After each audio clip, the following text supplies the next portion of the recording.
Okay, so we are live with episode 96 of Nansen Office Hours. This is a very cool one because we've got a power user, Christian, here with me. We're going to be looking at token flows, crypto discovery, and try and have a look at making sense of kind of the last few days of mayhem, as you'll all know. So drop your GMs in the chat. Feel free to ask anything you'd like. Before we start, if you're new to Office Hours, every Wednesday we do a Nansen and Chill session, which is this. We look at new features, which will be our exchange flows, which is very cool. Answer any questions from you and hopefully provide some alpha leaks. So make sure that you subscribe, turn notifications on. We have office hours every Wednesday, like I said, Nansen Unsupervised every Friday. If you want to try Nansen for yourself, we will have a Nansen link below. So you can have a look at all these amazing features, including exchange flows. So yeah, go and check that out if you're interested. And I think we are ready, Christian. So I think your screen is up. I'll put it up here. Wait, how are you first, Christian? Let me ask you that. Yeah, I'm a bit shell shocked, to be honest. But before this show, we obviously just talking about the mayhem taking place over the last 24 hours. Luckily for me, I trade mostly on chain. Had a bit of money on FTX, but it's just you wouldn't expect it. And like I don't know if you've ever watched The Big Short before. Of course, yeah. So I remember the one scene that always like stuck in my mind is where remember the two guys that have like their little investment fund. I think it was like Brown's Capital, and they lived on like their mom's couch and whatnot. And they went, oh yeah, we went from $100,000 to $30 million. And our trading philosophy was based on the idea that people underestimate how bad things can get. And they traded those kind of events, and that obviously worked out very well for them. And it's just insane looking back at this last year, the amount of events that we would never have foreseen, like your 3AC, your Terra, and FTX. I'm still trying to like process it, but yeah, I'm just I'm interested to see the repercussions of this, from a crypto regulation point of view. What's going to happen to the rest of the users with their funds stuck on FTX? Like, it's crazy. I would never have expected FTX, especially. I didn't even expect it yesterday. Like, I'm one of these people, right? That I'm like saying, oh no, don't worry. Like, it's Sam. Like, he's got loads of money and whatever. It's going to be fine. But yeah, it wasn't. So yeah. And to know what I also think is interesting is like, you look back at the Terra incident, and like I remember one of the guys tweeting, it's like all you had to do was look at the white paper, look at the way in which the the algorithmic stable coin was put together, and you'll see immediately how unsustainable it is, especially with the anchor protocol. Like all you had to do is look. And the same thing is like with FTX and Alameda, all you had to do was look. You had to look at what Alameda's holdings were. You had to look at the way in which they're actually wash trading and the amount of people that were actually holding FTX. I think like 93% of FTT circulating supply was held by like 10 wallets. Yeah, really. Sorry, total supply. And so and then you saw like the amount of like FTT collateral that Alameda was utilizing, and it's like you just put it all together, and you're like, well, this isn't going to end very well, is it? And so, yeah, it's made me realize that like, one, stop, like never underestimate how bad things can get, and secondly, just look into like the most blatantly obvious things as well. So yeah, I don't know, the last 24 hours have been very like reflective for me, and I'm very excited to see how we can come out of this stronger, both as a community and also in our personal portfolios too, Yeah, I think if you can make through this moment as well, like even the people that have been here for ages, they've all been saying like kind of yesterday or today, it depends what time zone, has been like, yeah, probably the craziest they've experienced. So you just have to hold on to your seats or whatever, and hopefully you'll make it through. But yeah, let's have a look So I think this episode, we're going to start off anyway on like Yes. how you use Nansen, because I think we'll all be very interested. I definitely am. So maybe if you just want to go through what your intentions are when you're using Nansen, and then the various things you kind of look at. Okay, cool. So uh, I think the best way to describe the way in which I use Nansen is, in the end, for me, on chain is the most like honest way in which to see what people are actually buying. Because on Twitter, you'll get guys shilling this coin, pumping that coin, like endorsing whatever project. But on chain, you actually see if they're putting their money where their mouth is. You know, when are they buying?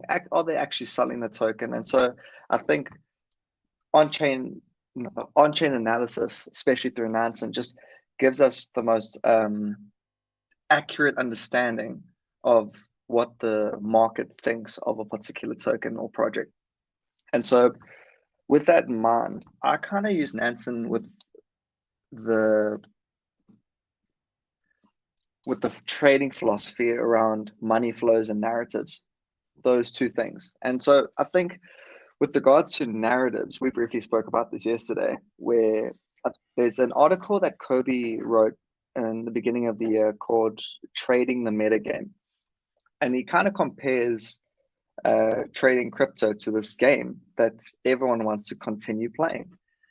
And this kind of ends up boiling down to these narratives that we see pushed throughout, like almost like in cycles throughout the last few years. And I mean, I wrote down some, and it's actually picked up in Kobe's article. I'd really recommend checking that out on his Substack.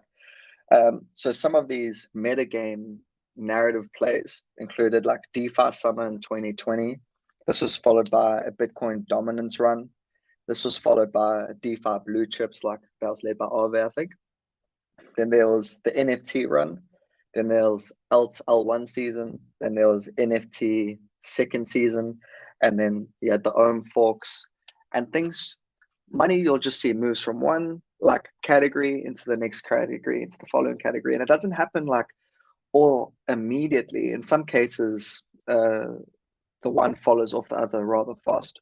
But in other cases, you've got to just sit back, wait, and see. And so, with that in mind, that's kind of the narrative aspect that I'm trying to look out for. And it's important the way in which I use Nansen is because money flows will always precede narratives. You'll see money flowing quietly into a number of protocols within a certain category. That starts building up a bit of a narrative, which starts pushing more money into that category, which further strengthens that narrative. And it's just like this snowball effect that ends up creating these massive, like Alt L1 seasons, for instance. And so, just want to make sure I go back to my notes here. With that in mind, is my screen shared at the moment or not yet? Yes, it is. Yep. Okay, great. Cool. So when it comes to money flows, I'm a very process orientated person. So I like to finish like every day I have my step by step things that I like to check out. With regards to money flows, I separate them into discovery and diligence. So the first part, discovery, is actually finding which tokens are starting to be heavily accumulated, using a number of different tools within Nansen that we'll go through shortly.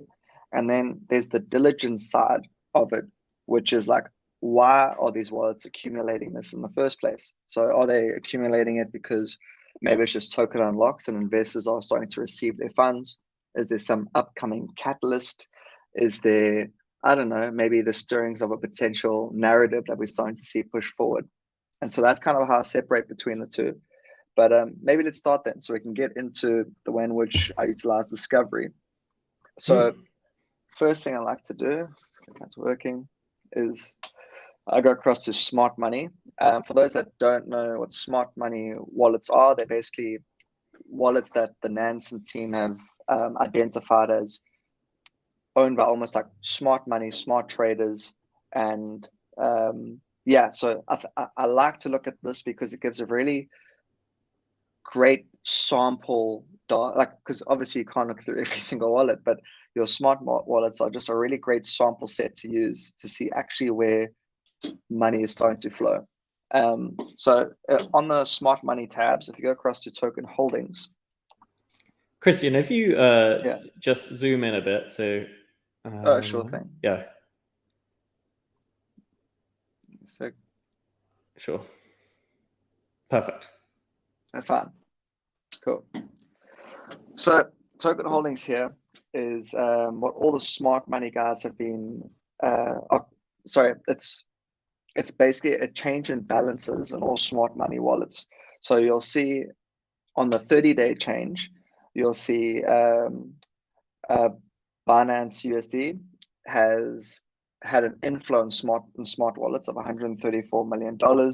This is followed by Compound's USDC and all the way through.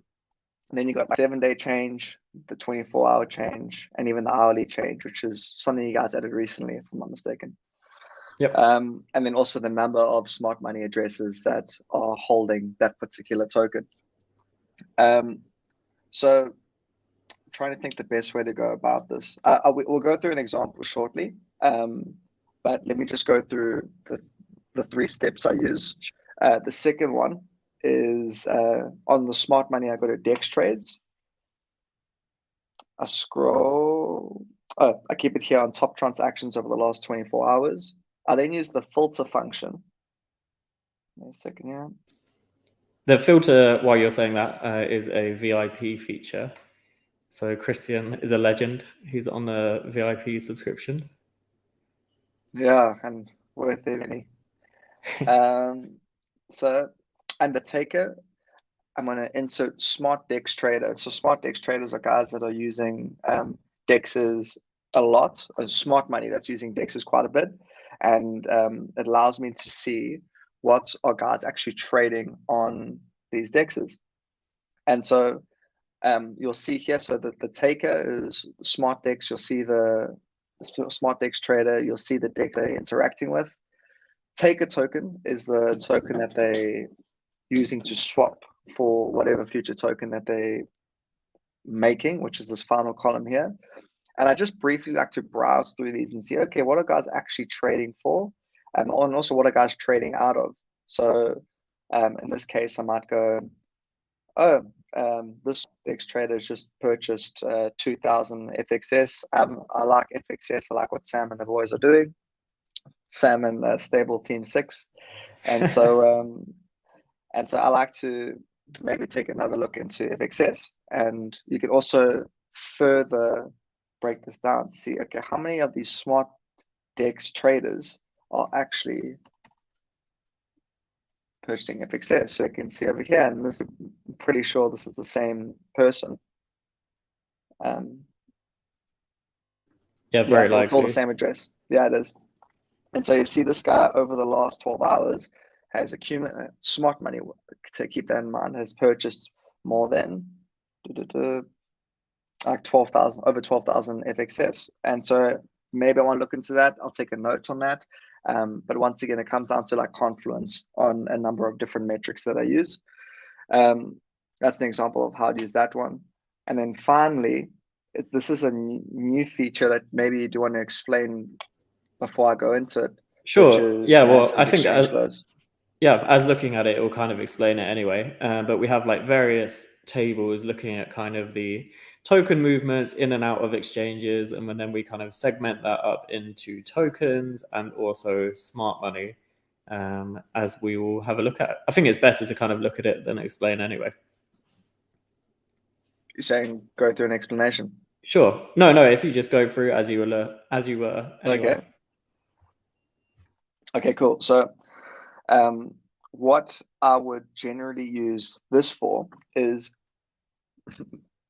not taking into account the last 24 hours, but generally speaking, when you see funds moving up to exchanges, or when you see a token moving up to an exchange, it's generally a bearish sign because a lot of guys will hold their tokens, onto centralized exchange. So restating what I'm just trying to say here is majority of the time, when you see tokens moving up to centralized exchanges, it's generally a bearish sign that those tokens are going to be sold, because a lot of guys like to keep their tokens on chain in like cold storage or whatever it is. And when then it comes time to swapping such tokens, majority of the time you'll see them moving it up to centralized exchanges to do the swaps.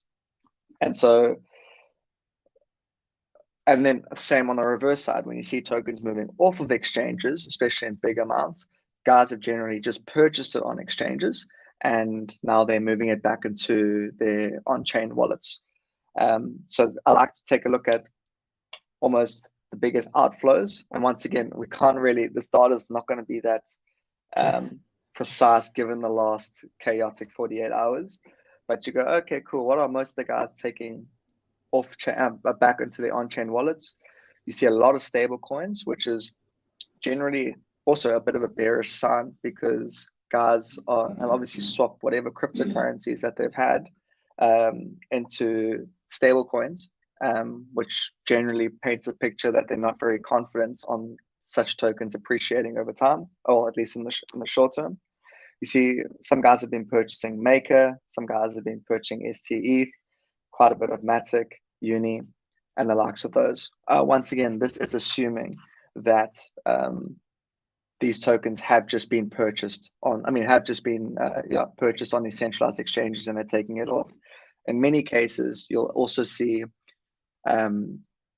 on-chain wallets moving funds up to centralized exchanges and then just depositing them into a number of fresh wallets. But that's a bit of that's another story for another day. Yeah, I think sometimes, exchanges kind of are Yeah. used as like mixers. So people are just like, especially large funds or whatever, they want to hide their token movement. So you can move it onto an exchange and then into another. And I think it's always worth noting, especially for the exchange flows tab in general. You have to consider sometimes that a lot of these people are like market makers. So Jump do a lot of market making. So Jump move tons of money in and out of exchanges. I think I mentioned that on Twitter yesterday as well. But it was significant jump to FTX yesterday because, as we'll show in a bit, we kind of show the inflows and outflows, and like outflows massively outweighed inflows, so it was a bit more unusual. But yeah, you just need to take account of there's a lot of market making going on as well. But all the points you make are great. Like the stable coins coming out is probably a sign. Obviously, like you said, last few days are a bit different, but if you see a load of stables coming out of exchanges, then yeah, people are likely selling whatever they've got and then putting the stables back into their like cold wallets or whatever they're using. Yeah. Okay, cool. So in summary, when it comes down to the discovery side of the money flows, you have smart money token holdings, you got smart money dexes, and then finally you got the exchange flows. And this allows us to just, and once again, you're not going to find them every day. You might find them every couple of days, but it's just good to be consistent at it and just get a good idea of where potential money is flowing between these different protocols. And yeah, so those are the three major ones that make it up. I think if we'll run through a bit of an example now, which I haven't been able to prep that well for. So we're literally going to do this as if this is what I do on the day to day. Perfect. So yeah. I'm going to look at the last 30 days of tokens of net flows on these smart money wallets. Most of these ones I'm used to seeing, your Link, your TrueUSD. Phantom was a bit of an interesting one, but we all saw that going on earlier. What was it, like about 2 weeks ago? Seeing a Less bit of than comp, that. seeing a bit of Maker. I think It was like a time, week yeah, ago. time is skewed, right? Or maybe it was last week. I don't even know. But yeah. I don't know. I want to say time flies when you're having fun, but I don't know how much fun I've had over this last week. Okay, cool. Like here's an interesting one that I haven't seen before. So you got Effinity token here. You see in the last 30 days and 7 days, there's been $1 million that have moved into that have been moved into smart money wallets. You'll see, because there's been nothing in the last 24 hours and the exact same amount changed over the last 7 days and 30 days. I will bet that this is very likely a token unlock, because I haven't seen this token traded before. This is probably going through to investor wallets. So if we click here, you right click it, you go to Smart Money token profiler.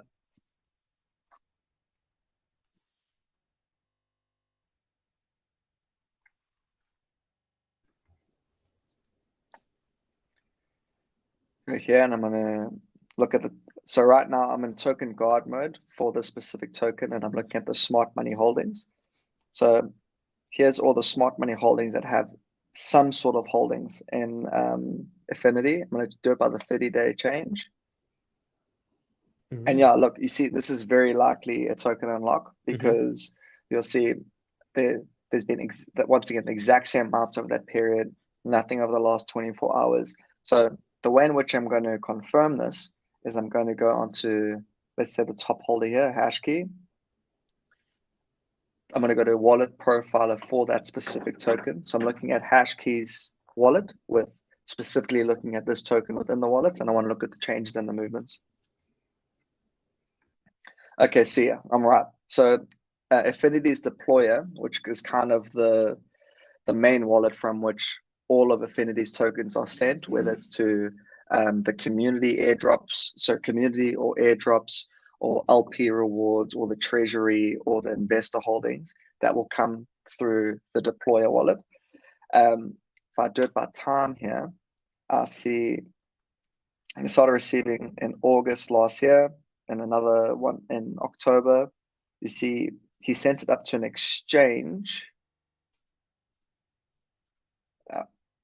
about this time last year, and the following month, he then went and redeposited from OKX, and he only deposited back about 1.5 million tokens less. So he probably sold that on chain. You then see January, March, August, and November. He's received his, like, this has been every 3 months that they've received their token holdings. So for me now to get an idea of who all the investors are in this protocol. Oh, sorry. So by this point here, I've gauged that, okay, smart money isn't actually flowing into this token. What's happening here is the token's just releasing investor holdings through to these wallets. But this is the first time I've ever seen this protocol before. I'm just going to take a look at who all the investors are. So I'm going to go to Affinity's deployer. I'm going to go to wallet profiler for token.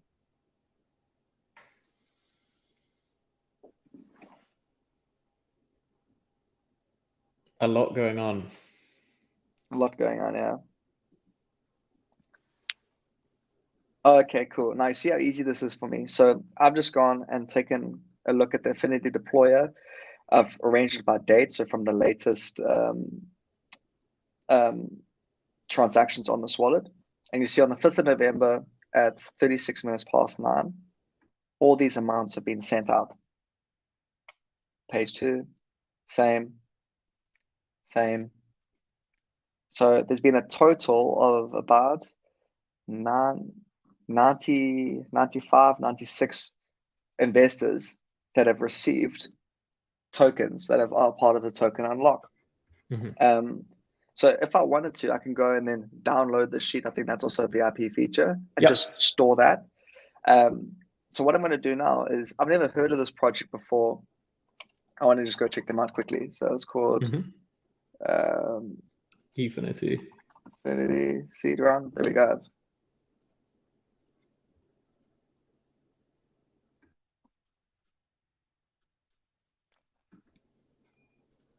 It's interesting how many smart money wallets were involved actually on that token.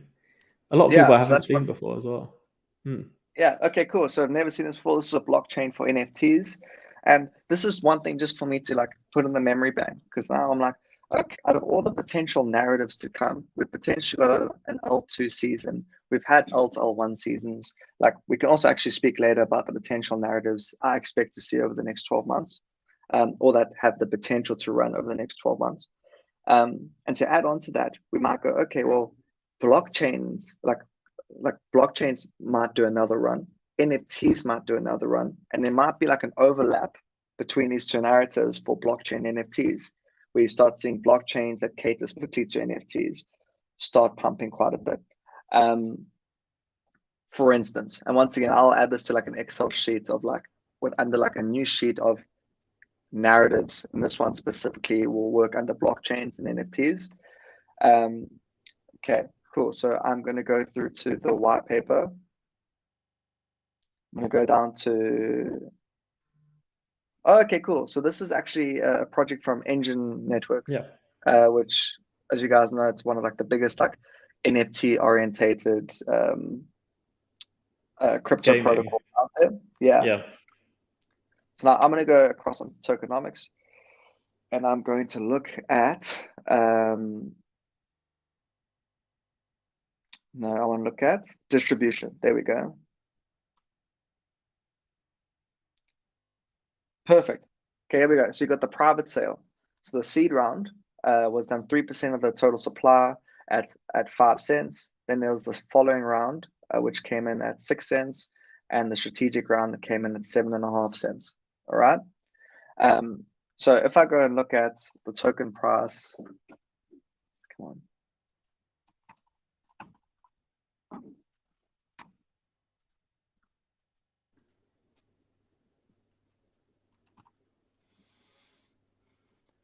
I'll say as well, you could have checked. No, it's fine. Token price should show on Nansen as well. Oh yeah, you're right. I was interested, but it's fine. Okay, it's trading at just under 10. Oh, sorry, it wasn't 6 cents, was it? Oh yeah, sorry, it's trading at just under 10 cents at the moment, which means that these guys actually aren't very aren't really up on investments at the moment. I mean, the seed round guys are only up 2x, 7 cents, and like max case scenario. So I can be like, okay, cool. Well, I could take a look at this protocol. I know what the seed round guys got in it. I can see all the token unlocks under release schedule.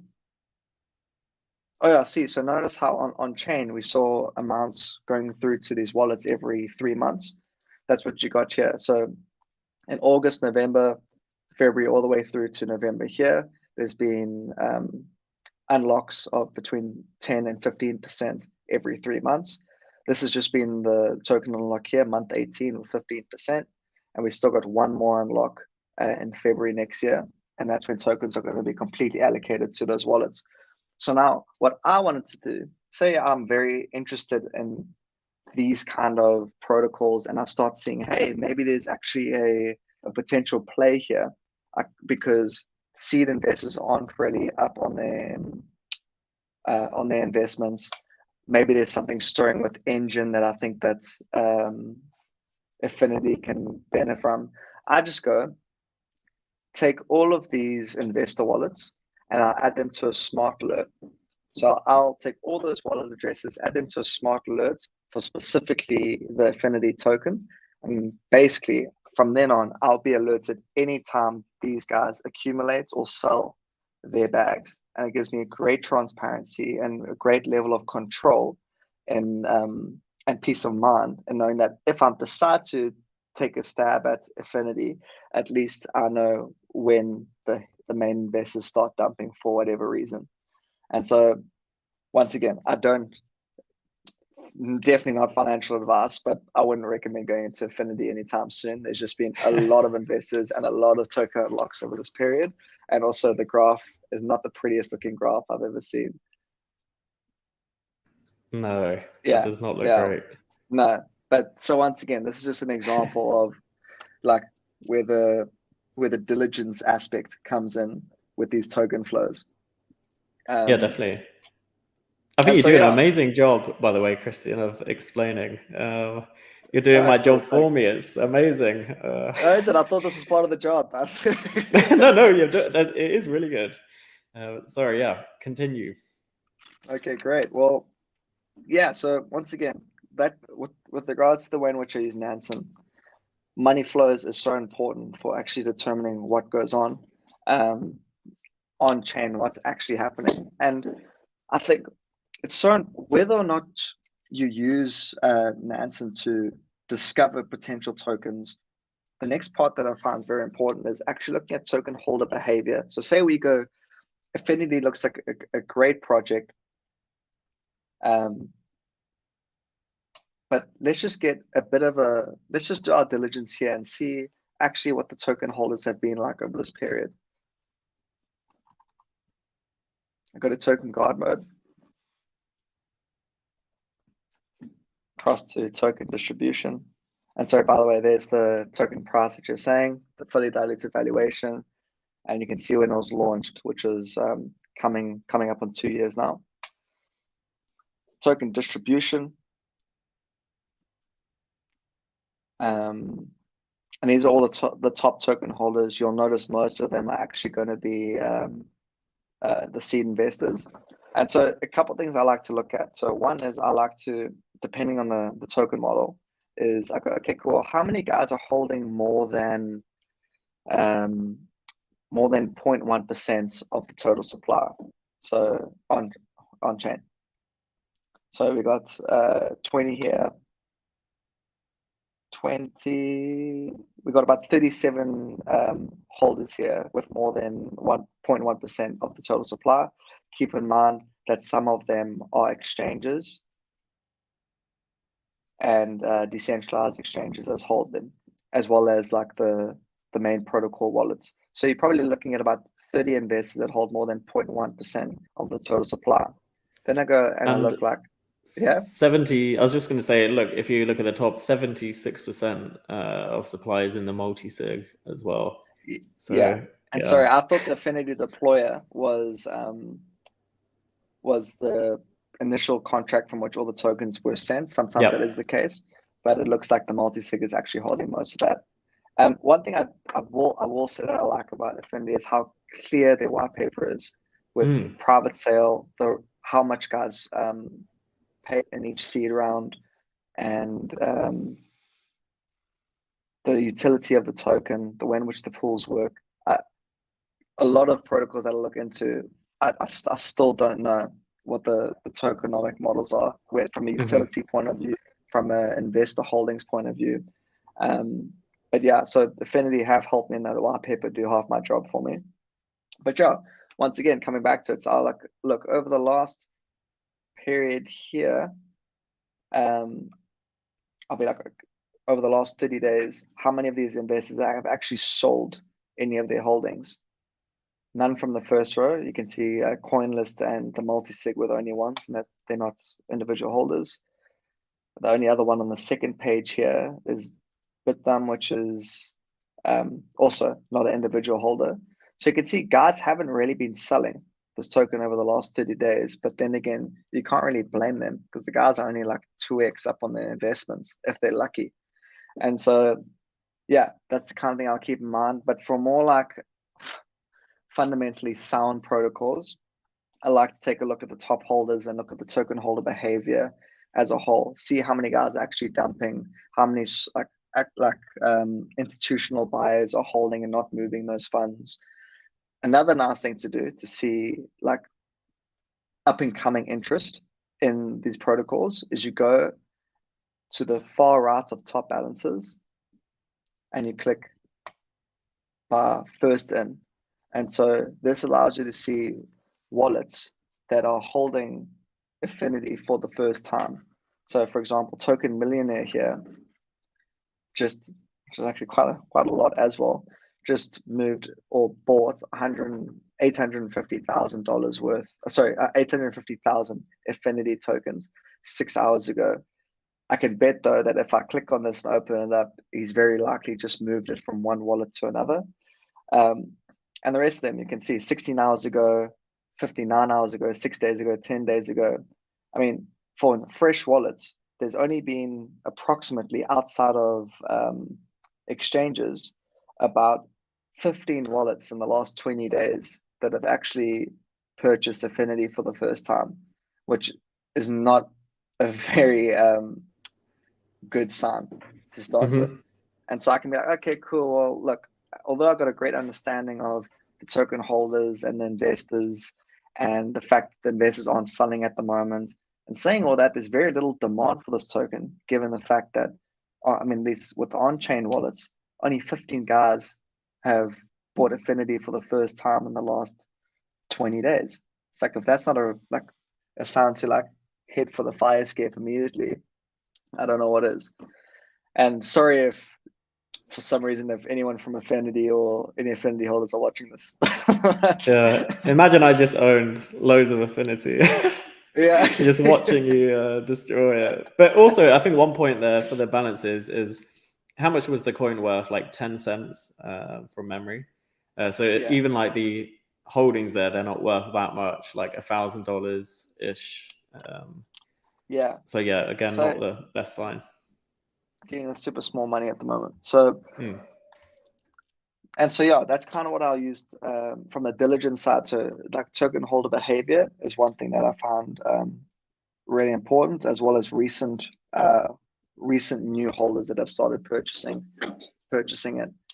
And that's kind of the starting point for me. And if I'm happy with the token, the way in which the token holders are acting, if I'm happy with like the reasons behind why the money is being flowing into these tokens, then the final point I do, and you don't always have to be like this, because a lot of the time being too logical in crypto actually makes you no money, is I like to, but it certainly does in these bear markets, which is actually taking a look at the health of the overall protocol. So I'll use like a number of different uh, softwares and applications and tools to look at, okay, like what's the treasury at the moment? How much of that treasury is actually made up of their native token?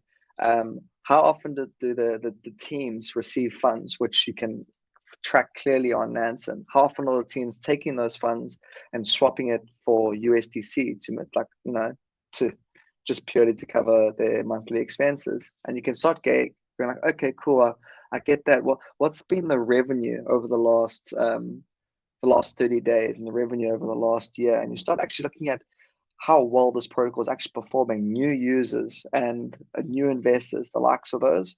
And that just gives me a much better gauge about whether or not I can be confident holding such and such token during massive drawdowns. And so that's pretty much what it comes down to. And so I use Nansen now on the day to day, not not necessarily for new tokens. I've kind of got my handful of tokens that I'm happy with investing in, but I look at it every day on token guard mode. I look at the token holder behavior. Sometimes I'll look at token movements, which is another feature, which will break down, okay, how much money has moved in and out of wallets holding this token over the last day or over the last week or over the last month. And it just allows me to get a better understanding of how the market feels about the token on chain and whether or not I should be looking at buying more at this level or if I should look at rather uh, holding off for a little bit. It just kind of comes down to, yeah, bringing me peace of mind, getting to take notes of what's going on chain every day with such and such tokens. Yeah, I think it's amazing. You did a really, really good job of explaining that as well. And kind of, I haven't seen like that whole workflow before. And I want to make a quick point. That white paper, like you said, uniquely is quite good to see kind of the prices that they bought at and all of this. You don't often Yeah, see that going on. yeah. So uh, kudos to Affinity. Yeah. yeah, shall we look at? I don't mind if you're happy doing it or if you want me to share my screen.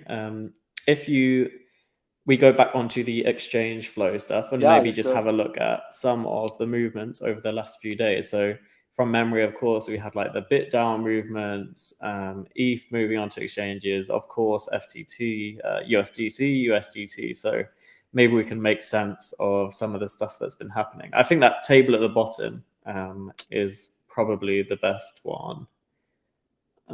Yeah, right at the Cool. bottom from memory. This one, yeah. Alrighty, you lead the way on this one, Alex. I've been yapping. Okay. So if you want, actually, I'll share my screen for a bit. I'll give you a Okay, great. break. Give me 1 second. Cool. My entire screen. Okay, can you see it? Hopefully. Yeah, I can. Okay, perfect. Okay, so yeah, this new tab. our exchange flows. If I go to the table that's most interesting. So this is a new feature. I think so. Hopefully, I'm not providing alpha that's not already out. I know we were working on it. It was for VIP. It will be coming to standard, or it's already out for standard at the moment. So everyone should be able to use it. If not now, then very soon.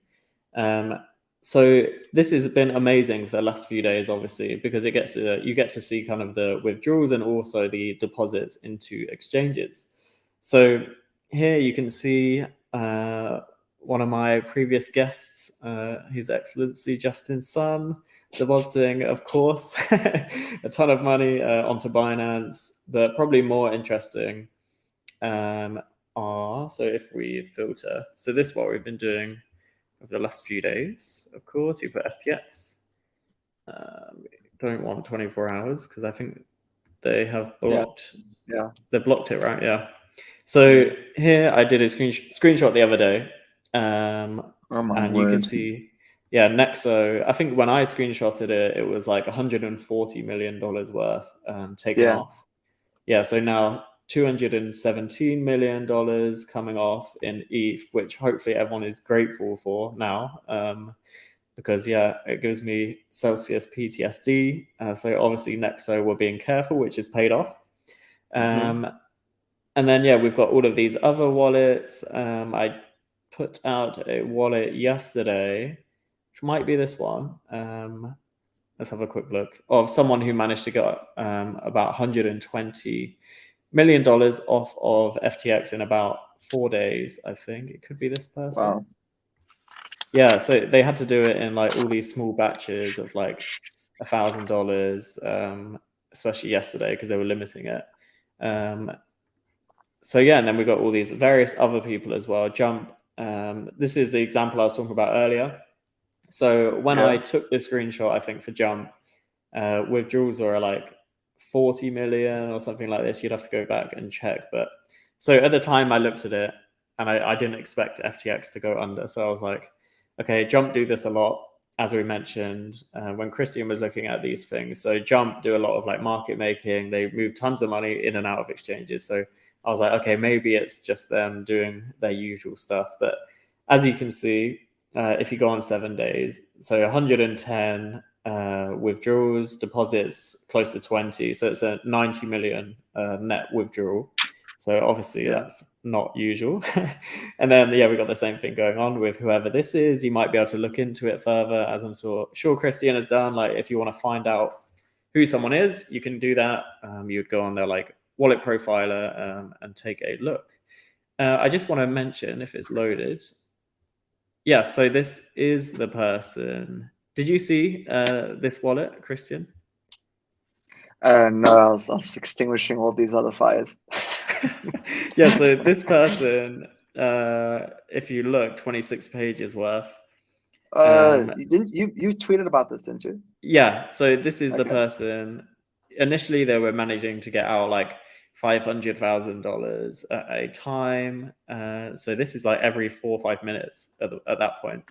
And then obviously yesterday everything went to complete chaos. And he was down to, or he or she, whoever it is, was down to 1,000, having to do $1,000 ones. And then it appears right again last night, yesterday evening. Luckily for them, they managed to somehow get out 500,000 again, which is kind of interesting. Yeah, because I think a lot of it was, or a lot of it is blocked now, or like you still can't withdraw. So this person got a lucky escape, or lucky, or they're smart. So maybe it's not really luck. So yeah, this is all the withdrawals, and then you can filter for FTX. There's been a ton of money coming out, which then didn't help the situation, but equally you can understand why you'd be doing that. And then if we change it, I think we have Alameda as an exchange for this sake of it. Yeah. You can see deposits into Alameda over the last 7 days as well. So hundreds of millions worth of ETH, which you'd assume. So I'm sure we'll be checking these. These will probably just be FTX wallets or Alameda wallets, especially this one, which obviously is FTX, but now we still have the label of Blockfolio. And then I want to mention as well, so there was, I was asleep, so I missed a lot of the chaos, but I think there was some Coinbase chaos. Everyone withdrawing from Coinbase as well, and like worries that they had low liquidity. Again, the classic culprits of jump, 100 million has come off Coinbase, no deposits. Wintermute getting all their money out, Genesis. So a ton of people worried about exchanges at the moment, or at least over the last week, and getting their money out and putting it into their own wallets. So you can see all these other people as well, and even millions. So this somehow seems like small amounts because we're all now used to seeing like hundreds of millions coming out. Yeah. But yeah, it adds up to a lot. And then let me go back up to the top. So yeah, this is where we filter by tokens instead. So you can see net flow is positive, like ETH going onto exchanges. Here are the totals, deposits and withdrawals. And this is just for smart money. So as Christian gave a great explanation earlier, it's like profitable traders, but we have various other smart money labels. We have an article actually, like a guide. If you want to see which the specific smart money wallets that we have, you can check that out. And then here we've got funds and market makers, what they've been up to. So you can see they make up the majority of it. Moving on. So this is largely Jump and Alameda, pretty much. And then, yeah, we've got all wallets. This is, again, so every wallet, net flow for certain tokens onto exchanges. A lot of FTT, of course, various other things. And then, yeah, this is smart money deposits and withdrawals for exchanges exclusively. Don't know who this one is. They've managed to make it onto the smart money table. So these people must have a label, I would assume, or they're just magically getting on here. Oh, that's interesting. Yeah, we'll take a look at that. Maybe they've got a label that's just not showing in this table that is smart money. Yeah. And again, yeah, so withdrawals, we have all of the various exchanges. I think there was worries about everyone last night. I think Kraken, am I right? Kraken paused their withdrawals as well for a bit. Do you know? I don't know. I think that they did. I think me and you probably were asleep when that happened. I was just, yeah, enjoying a nice sleep. I wake up to complete absolute chaos, which is always interesting, but hopefully everyone's okay. So yeah, that is our kind of exchange flow section. So hopefully everyone go and try it out. Give us feedback if you want like certain things changed or whatever you think that we could do certain things better. Definitely let us know. You can reach out, you can DM my intern account, you can DM the main account. We have a feedback page, feedback.nansen.ai. So yeah, we're very open to ideas. Hopefully everyone enjoys it. It's the perfect timing for this release. And I think that is it. So I will go back to you if you have anything, Christian, that you want to show. Other than that, might be done. Yeah, I think I pretty much covered everything. I think maybe just Yeah. in summary, I'm very process orientated. Um, I like to take that money flows and narrative concept wherever I go, and the ways in which I trade, at least for short term trades. We've obviously got the longer term trades that are long term, but at least with regards to the money flows and narratives, money flows are broken up into discovery, which is where which tokens are starting to be heavily accumulated by wallets, and you obviously look at that through smart money and exchange flows. And then on the diligence side, that's looking at why are these tokens flowing? Why are these tokens being accumulated by such wallets? Is there an upcoming catalyst? Is it a token unlock? Is it potential stirrings of an up and coming narrative? Second part of utilizing Nansen, especially for longer term trades, is using token guard mode for such tokens to look at token holder behavior, keeping on top of potential whales of those tokens, as well as seed investors that you can identify, as I showed earlier, and putting those on smart alerts so you're constantly on top of it and constantly know whether or not such tokens are being sold off, because they definitely got in for cheaper than you. So yeah, those are just the things I like to do, and yeah, I think I've covered that all. I think with regards to the whole FTX thing, I know a lot of there's guys that have had all their money on FTX, and for a period, we actually had most of our money on FTX over the whole Ethereum merge, just to be like extra careful. We moved it all to an exchange. We even had that conversation like, hey, should we just keep our funds up here because it's a lot cheaper than gas fees, you know, Yep. and a lot more reliable at times. And so yeah, luckily for us, we decided to move it all back into our cold wallets. And had we not, I think it'd be a very different conversation this morning. So I think the best non-financial advice that I would give to anyone in a position where they've potentially lost a big chunk of their money is put in stables, whatever you have left, put in stables, take a step back and like relook at everything, take a breather. You don't want to trade when you're emotional. And when it comes to what to invest in during the rest of the bear market, once again, not financial advice, is look at the stuff that has to last in order for crypto to exist. Look at the protocols, the chains, whatever it is, that if it had to go under, we might as well like crypto is going to evaporate as a whole, or it's going to take multiple steps back. And so that's like your ETH, your Bitcoin, and all the infrastructure related stuff, even like Chainlink, for example. Can you imagine if Chainlink wasn't exist, most of these dApps wouldn't be able to operate. And so I think that's the best way to ensure that you get through these difficult periods with protocols that are generating real revenue, that have solid teams behind it, that have survived a number of bear markets, and yeah, continue to push upwards. So yeah, if that's you guys, all the best. And yeah, I hope you guys can utilize Nansen in the future to help inform your better trades. Yeah, I think they're all really good pieces of advice. I think it's important, like you said, definitely don't have all your money, non-financial advice, like you say, like on exchanges. Yeah. I think it's better in all aspects of life. You need to diversify your risk. So you want to make sure that you don't have everything all in one place, because then you've got this one point of danger, which is not called a point of danger. There's a better phrase for that, but I'm forgetting it. Yeah, point of failure. Yeah.